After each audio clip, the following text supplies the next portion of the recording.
Hi everybody, and welcome to the latest video in our series looking at AQA's Unit 2S, the making of modern Britain. This video is slightly different to my others. There's not going to be a lot of in-depth analysis here, but what I'm aiming to do is to give you a big picture, factual overview of the 1964 to 79 period when it comes to election results and when it comes to the politics of this period.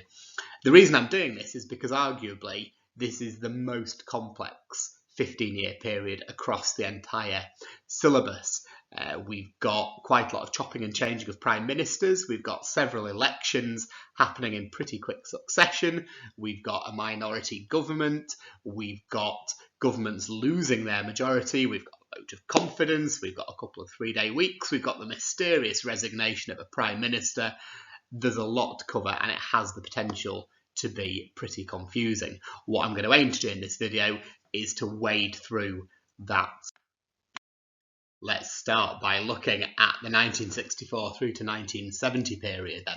So, first thing to say is that throughout this 6-year period, Harold Wilson is leader of the Labour Party and he's Prime Minister as well. He wins the 1964 election. We'll look at the precise details of the results slightly later in the video. And of course, Wilson defeats Alec Douglas Hume for reasons that we've talked about in other videos. Hume, of course, was an aristocrat, and really by 1964, that seemed out of step with the era that people were living in.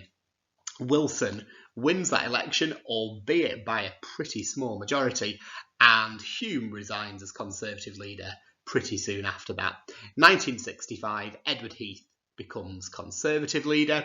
We've mentioned Heath before. The fact that he is the first Conservative leader to have gone to a grammar school, a state grammar school, rather than a private school. So Heath straight away is a real contrast with Alec Douglas Hume. As we'll see when we look at the finer details of the statistics, Wilson knows there's no way he's going to manage 5 years before another election. Labour's majority is simply too small. And so in 1966, 2 years into the Parliament, Wilson calls another general election. And this time, in 1966, Labour gets a majority of 98. So this is not quite a landslide, but it's a good majority. If you're a Labour supporter from England, in 1966, what a great year. If you're into football, England winning the World Cup and Wilson winning majority of 98. And then we get this 4-year period where the Wilson government has this very comfortable majority.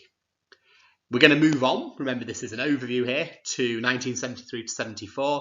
1970, and again, we'll look at the statistical details later, Edward Heath takes power. The Conservatives beat Labour in the 1970 election. Quite a surprise for a lot of people, though Heath himself had been entirely confident. His own polling had shown him the Conservatives were in with a good chance. So the 70 to 74 years is 4 years of Conservative government. You'll notice my brilliant technical ability there. The Conservative bit's in blue, like the Labour bit's in red. 4 years of Conservative government and 4 years with Heath as Prime Minister. Now, throughout this period, Wilson remains as Labour leader. He's had significant successes in terms of election victories in the past. Labour doesn't feel the need to get rid of Wilson when he loses in 1970. So Wilson stays as Labour leader throughout the Heath government. He's leader of the opposition. Now, crucially, in the election of February 1974, Heath and the Conservatives lose power. Notice I don't say Labour win power because, as we're going to remind ourselves, what we end up with is a minority government. But it's certainly true to say that in February 1974, Heath and the Conservatives lose power. So let's move on then to look briefly at the February 74 general election. First of all, no party won an overall majority. And just to be very, very clear about terminology and exactly what this means, in the House of Commons, in order to win an overall majority, what it means is that your party needs more MPs than all of the other political parties added together. No party achieved that feat in February 1974. As you can see, Labour win more seats. They've got more than the Conservatives, but if you were to add the Conservatives to the Liberals and one or two of the smaller parties, Labour wouldn't have an overall majority. Now, although the Conservatives have very slightly fewer seats than Labour, the tradition is that the incumbent Prime Minister, in other words, the Prime Minister who's already there, i.e. Heath, is given the chance, strictly speaking by the Queen, to have a go at staying in power. So we get this period of several days where Heath speaks to Jeremy Thorpe. Jeremy Thorpe is the leader of the Liberal Party. Just to be slightly pedantic, we don't often mention the Liberals during this course, but when we do, they're called the Liberals at the time and not the Liberal Democrats. That name comes later, as we'll see.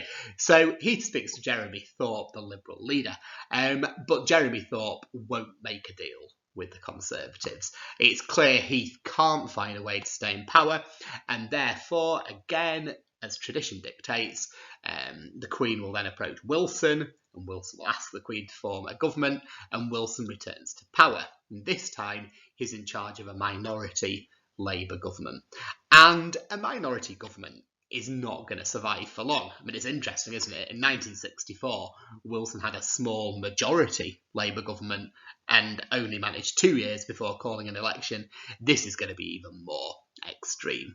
And so a few months down the line, Wilson calls another election, desperate this time to come back in charge of a Labour majority government. So it's the October 74 election, and Wilson achieves his aim, but only just, because this time Labour does win a majority, but it's an overall majority of 3. So we've gone from a situation of minority government to majority government, but by a whisker. Labour does have more than all the other parties added together, but only 3 more. So Wilson is in power, remains in power as Prime Minister, in charge of a majority Labour government, but by the skin of his teeth. So if we just go back to where we began, 64 through to 70 is the Wilson years, 70 through to 74 is the Heath years, and 74 is the beginning of the next bit of the Wilson years. However, as we're going to see, this bit of the Wilson years doesn't last very long. In 1976, Wilson resigns as Labour leader, and therefore, of course, as Prime Minister. Jim Callaghan wins the Labour leadership election, succeeds Wilson as Labour leader, and of course, therefore, succeeds him as Prime Minister. It's not a presidential system in Britain, so there doesn't have to be a general election. Callaghan simply takes over as Labour Prime Minister. So, the Wilson years finally come to an end in 1976. All sorts of conspiracy theories about Wilson's resignation. Was MI5 bugging him? You know, there's all sorts going on. Was it the case that his political allies had plotted against him one time too many? The likely story is simply that Wilson had promised his wife he wouldn't go on forever. It's also the case that Wilson knows his own health is beginning to fail. He develops Alzheimer's not all that long afterwards. So on this occasion, the conspiracy theories are probably missing the point. Nevertheless, what we need to know is, on a purely factual level, Wilson resigns in 76, and 76 through to 79 is the Callaghan era. Jim Callaghan from the Labour Party as Prime Minister. Now, this period is also the beginnings of the Margaret Thatcher era. She's not Prime Minister yet, but she will be pretty soon. So, Ted Heath didn't want to go after he was defeated in 74 in that February election. He really didn't want to go. He obviously ran again in October 74, but again lost to Wilson. And so increasingly there are voices in the Conservative Party saying Heath is past his sell-by date, he's done 10 years, he wasn't a particularly successful Prime Minister, and therefore we need somebody new. And Margaret Thatcher emerges as his biggest challenger, and she becomes party leader, the first ever female leader of the Conservative Party. So in 1975, we've got Margaret Thatcher taking over as leader of the Conservative Party and leader of the opposition. Fast forward to 1976, you've got Callaghan facing Thatcher across the dispatch box in the House of Commons. Fast forward another year to 1977, and this is where potentially it gets quite complicated. Remember that Labour had won a majority in October 74, but only just a majority of 3. Now, it's very easy to lose a majority of 3. Every now and then, there's almost certain to be a by-election. A by-election is an election midway through a parliament in one particular constituency, one particular seat, usually because the MP for that seat has either died or has resigned. Now, it only takes 2 by-election defeats. If the sitting Labour MP has resigned or died, there's a by-election and it's won by a Conservative. Only takes 2 of those to happen, and all of a sudden the majority's gone. And therefore, that's what happens in 1977. So all of a sudden, Callaghan, he's only done a year as Prime Minister. It's now a Labour minority government. Labour has lost its majority in the Commons. And of course, you need a majority in the House of Commons to be relatively sure of getting your legislation through. So what's Callaghan going to do? Well, Callaghan is going to talk to the Liberal Party. And the Liberals say to Callaghan, we will support you in key parliamentary votes. It's called the LibLab Pact, the Liberal-Labour Pact, an agreement between Labour and the Liberals. Now, this doesn't come for free. There'll be other videos about this too. This is just an overview, but just very briefly, Callaghan promises the Liberals that he will really work hard to try and secure devolution, in other words, a Scottish Parliament and a Welsh Assembly. Now, it doesn't happen, and that is part of a much bigger story. But nevertheless, the Liberals have said to Callaghan, we will support you. So the LibLab Pact keeps the Labour government going, albeit limping on right the way through to 1979. But in 1979, it's gone horribly wrong for Callaghan. We will do a separate video about the economy, which will cover things like the winter of discontent and the level of union strikes, but it's not just about that as well. The SNP, the Scottish Nationalists, have withdrawn their support from Callaghan and the Labour government, mainly because devolution didn't happen, the Scottish Parliament isn't going to happen yet. For all of those reasons, we end up with a vote of confidence. The House of Commons has the power to call a vote of confidence in the government and in the Prime Minister. It's very rare for a government to lose it, but 1979 is one of those rare occasions where a government does lose a vote of confidence. If you lose a vote of confidence, you have to resign. There's the 1979 election. The Conservatives win that, and Margaret Thatcher becomes Prime Minister. So what I've tried to do up until this point is to give you a little bit of an overview of a period where there's a lot going on in a relatively short space of time. If you go back over that first part of the video step by step, I hope you'll find that useful. For the other part of the video, what I've tried to do is to summarise some of what I've said in a slightly different format, and if you like statistics and if you like tables, then this bit will be for you. So we've talked briefly as we've gone through about all of those different elections, but you can see here a little summary of them. So 64, we've got Wilson and Labour winning a majority, but it's a very small one. 66, as we said, that majority increases to a far more comfortable one of 98. We've talked already about Heath winning the 1970 election and 4 years of Conservative government. Now notice that Heath's majority is 30. 30 is not hugely comfortable, but nor is it 3 or 4, clearly. 30 is okay. Heath's problems don't really come because he loses parliamentary votes. Heath's problems are much more about, for example, the miners' strike and the 3-day weeks. But 30 is not the greatest majority. We've talked quite a bit already about the 2 elections in 74. Make sure when you're looking at those elections that you refer to them by month, because clearly there's the 2 in that 1 year. February 74, no party has an overall majority, but Wilson returns as Prime Minister. We've then got his attempt to get a majority, which he manages, but only just. I've put a reminder in there that Wilson only lasts till 76. Callaghan then takes over. And then, of course, in 79, we get Thatcher coming to power. Again, it's not a landslide victory. She does achieve that later on, as we'll see. But in 79, it's a reasonable majority. of 43. A couple of other tables which you may find useful.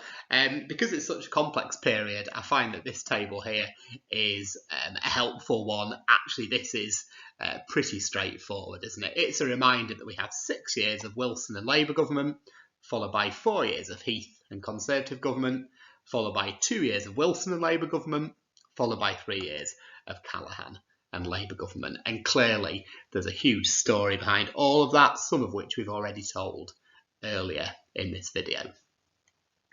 And for those of you who are fans of statistics and league tables, then this final bit of the video might well be for you. This is almost a league table of our Conservative leaders during this period. So we've got Hume. Clearly he's only leader for a couple of years.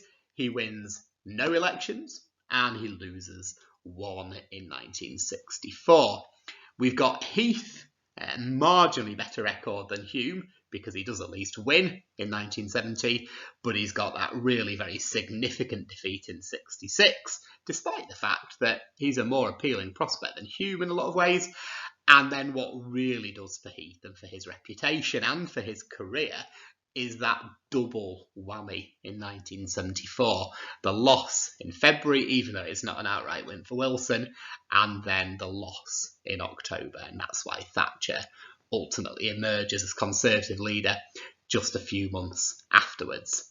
Now, we know that Thatcher wins in 79. You may well know that she goes on to win in 83 and 87. If this were a league table, Margaret Thatcher has very much won when it comes to Conservative leaders in this period. She never loses an election. Clearly she does have problems and she does lose power, but those are for reasons which we'll explore in a different video. And finally, doing something similar for our 2 Labour leaders in this period, a reminder that Wilson actually is Labour leader really for longer than you might have imagined. He does 13 years. He takes over from Gaitskell on Gaitskell's death in 63, and as we said, he goes right the way through to 76. Now, if Wilson was a football team, he'd probably be trying to break away and form his own little European Super League, because he really is dominating this league table. It wins 4 elections. We've seen it's 64, it's 66, it's February 74 and October 1974. Now, having said that, and it is impressive, there's only 3 Labour leaders who've ever won elections outright. The other 2 are Attlee and Blair. It is impressive, but if we dig a bit deeper, a reminder that in 1964 and October 74, Wilson scrapes into power with single-figure majorities. In February 74, it's a minority government. We can call it a win for Wilson because he becomes Prime Minister again. It's only 66 where there's anything like a comfortable majority. Just a reminder as well, of course, Wilson doesn't have a 100% record. He loses to Heath in 1970, but of course, he's not down and out at that point. And poor old Callaghan, the only person to have held all 4 great offices of state, PM, Chancellor, Home Secretary, Foreign Secretary, but not a great record when it comes to winning elections. He only fights the one against Thatcher, and he loses. You might argue that it's a result of his own personal popularity that he doesn't lose far worse, considering the situation at the time and particularly the winter of discontent. But clearly, compared to Wilson's record, Callaghan's record is nowhere near as good when it comes to election results. So I hope you found that video useful, whether it was the case that maybe you were struggling a little bit with the factual details, whether it's the case that you like a statistic and a league table and that approach has just helped you a little bit. Whatever it is, do look out for some more Britain videos covering this period in which we'll go into greater depth about the economy, about industrial relations, about social change, and about foreign policy. Huge thank you to Tom for yet another really good video. I think this is going to be really helpful for everybody trying to make sure you know all the ins and outs of all those different elections and who's in power when and all those different things and what the majorities were, which will really help build some detail and some good understanding into your essays. So this is part of our playlist looking at 2S, the making of modern Britain, 1951 to 2007. This is designed for A-level history. There's a whole range of other playlists on the channel looking at different parts of history, some Russian history, some US history, some Tudor history. There's also some big playlists covering all the stuff that you need to know for A-level politics. So hopefully loads of stuff that is really helpful for you. Please do subscribe and show your appreciation for Tom by liking this video. Thank you very much.